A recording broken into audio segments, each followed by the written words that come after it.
네, 안녕하세요. 양병원 내과의사 이현교입니다.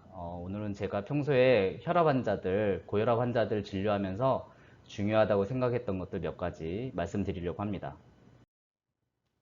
먼저 진단의 기준이 무엇인가를 보겠습니다. 혈압은 이제 연속적으로 변화하는 지표입니다. 혈압이 있고 없다를 따지는 건 아니고 높고 낮음을 따지게 되죠. 그래서 어느 지점을 임의적으로 나눠서 정상과 비정상으로 구분하기에는 위험 대비 효과를 따지는 과정이 필연적으로 요구됩니다.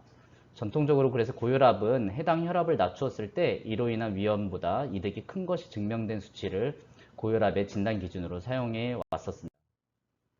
근데 이제 대부분의 임상 연구 결과가 수축기 혈압을 10에서 20, 이완기 혈압을 5에서 10 정도 낮추게 되면은 뇌졸중은 30에서 40%, 심근경색은 15에서 20% 정도 감소를 하는데 이런 임상 연구의 역치가 시작하는 그 지점이 140에 90이었기 때문에 140에 90을 현재는 고혈압의 정의로 사용하고 있습니다. 2018년 고혈압 진단 기준을 살펴보시면 정상, 주의, 고혈압 전 단계, 고혈압 1기, 2기, 수축기 단독 고혈압에 대해서 각각을 정의하고 있습니다. 먼저 정상 혈압은 수축기 혈압 120 미만, 그리고 이완기 혈압 80 미만을 정의하고 있고 주의 혈압부터는 더 이상 이제 정상이 아닌 건데요.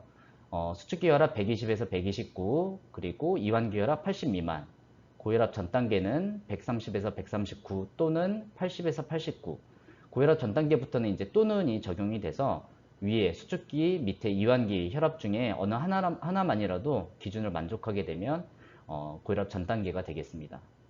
1기 고혈압은 140에서 159 또는 90에서 99가 되겠고 2기 고혈압은 160 이상 또는 이완기 혈압 100 이상을 2기 고혈압이라고 합니다. 고혈압이 생각 이상으로 많은데요. 추정 유병자만 우리나라 1200만 명 정도 되고 그 중에 의료를 이용하고 있는 사람은 970만 명, 그 중에 실제로 치료하는 군은 900만 명, 지속적으로 치료하는 군은 650만 명에 불과합니다. 이를 퍼센티지로 보면 20세 이상 성인 중에는 거의 30%, 열에 3명은 고혈압 환자가 되겠고요. 하지만 이런 고혈압 환자 중에서 내가 고혈압이 있다는 것을 인지하고 있는 율은 67%, 치료하고 있는 군은 63%, 그래서 적절한 혈압으로 조절되는 군은 47%에 불과합니다. 당뇨병과도 비교를 해봐도 고혈압이 얼마나 많은지 알 수 있는데 물론 아까 말씀드린 고혈압은 20세 이상을 기준으로 했고 이번엔 30세 이상을 기준으로 합니다만 30세 이상에서 당뇨병의 전체 유병률은 13.8%, 아까 고혈압은 29%였었는데요. 그 정도가 되고 고지혈증하고 비교해봐도 고지혈증 우리나라 2018년 기준 유병률은 20% 정도에 해당이 됩니다. 또한 고혈압은 흔할 뿐만이 아니고 되게 위험한 병인데 뇌혈관 질환과 허혈성 심장 질환의 원인이 되는 그 분유를 따져보니까 이제 담배를 빼고 얘기한다면 당뇨 고지혈 각각 뭐 2에서 3%, 5에서 9%인데 비해서 혈압은 35%, 허혈성 심장 질환은 21%의 그 원인을 차지하고 있습니다.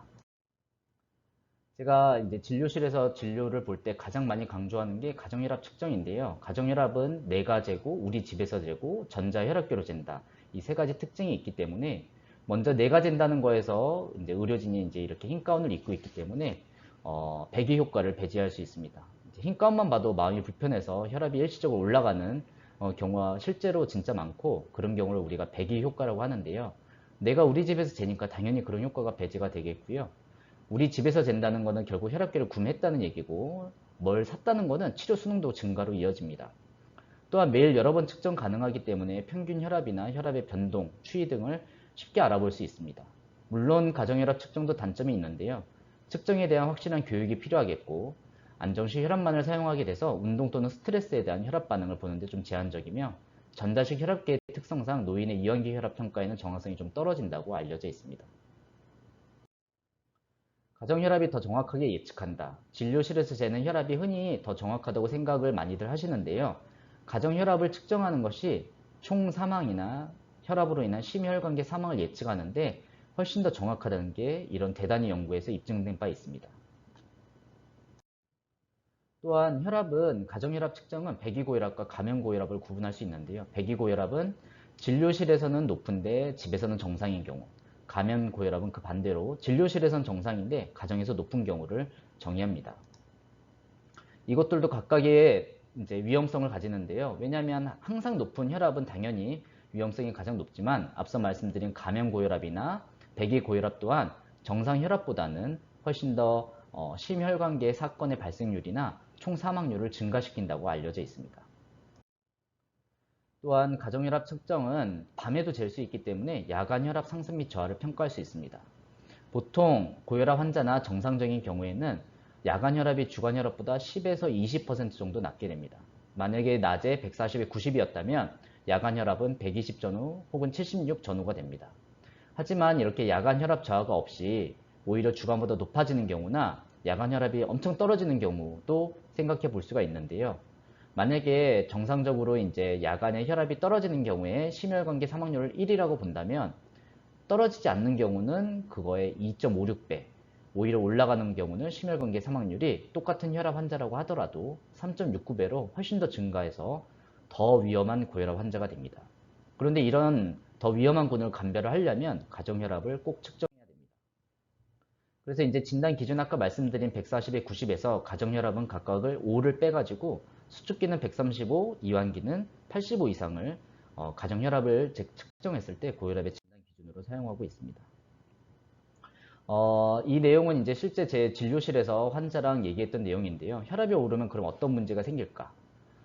환자분이 그랬습니다. 제가 실비보험 가입하려고 하는데 혈압약 먹고 있다고 하니 혈압으로 인한 합병증이 없다는 의사소견서를 써오라고 저한테 얘기했습니다.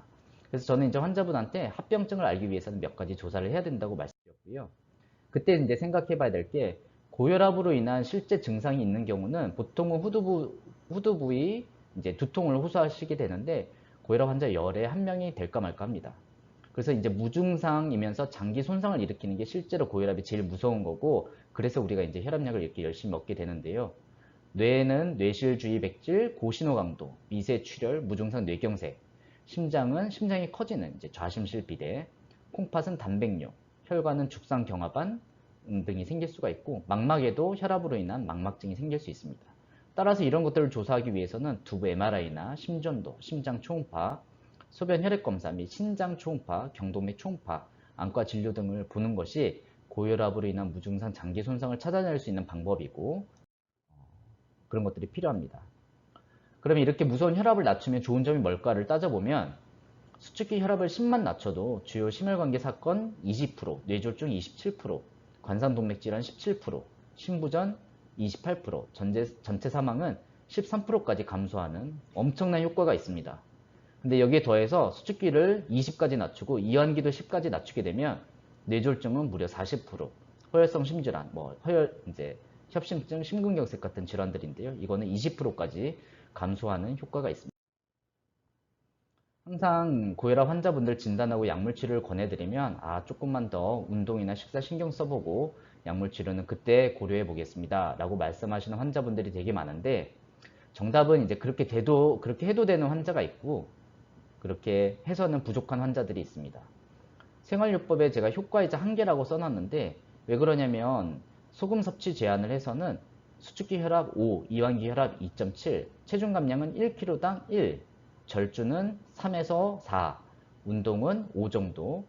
그래서 이제 이렇게 열심히 노력을 한다고 하더라도 실제로 내가 식생활 습관 교정으로 고혈압 약물 치료를 하지 않고도 혈압을 조절할 수 있는 그런 퍼센티지는 높지 않기 때문에 생활요법을 게을리하면 안 되고 무조건 해야 되지만 120에 80을 넘는 주의혈압부터는 모든 환자분들이 생활요법을 해야 되지만 동시에 그 한계도 명확히 인지해서 꼭 약물 치료를 받아야 되는 분들은 의사가 권유했을 때 약물 치료를 적극적으로 하시는 게 필요하겠습니다. 혈압은 이제 내가 집에서 전자혈압기를 가지고 자가 진단을 할 수 있을 정도로 진단은 얼핏 일견 단순해 보일 수도 있지만 그 치료는 사실 복잡합니다.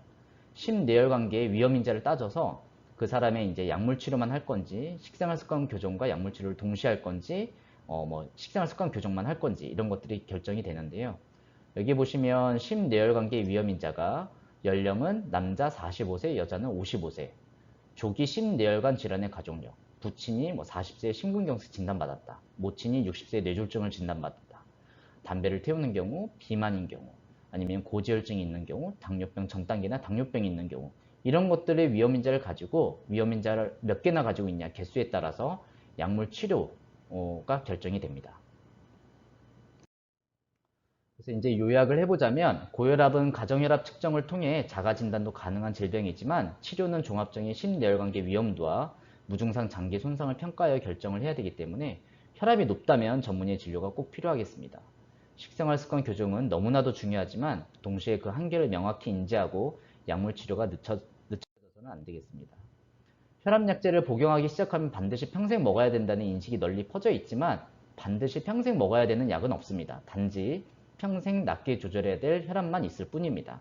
하지만 그렇게 이제 심내열관계 합병증을 예방할 정도로 안전한 수준의 혈압을 낮게 유지하기 위해서 대부분의 환자분들이 식생활 습관 교정으로는 부족하고 약물 치료의 도움을 받기 때문에 대부분 평생 약을 드시는 경우가 많을 뿐입니다.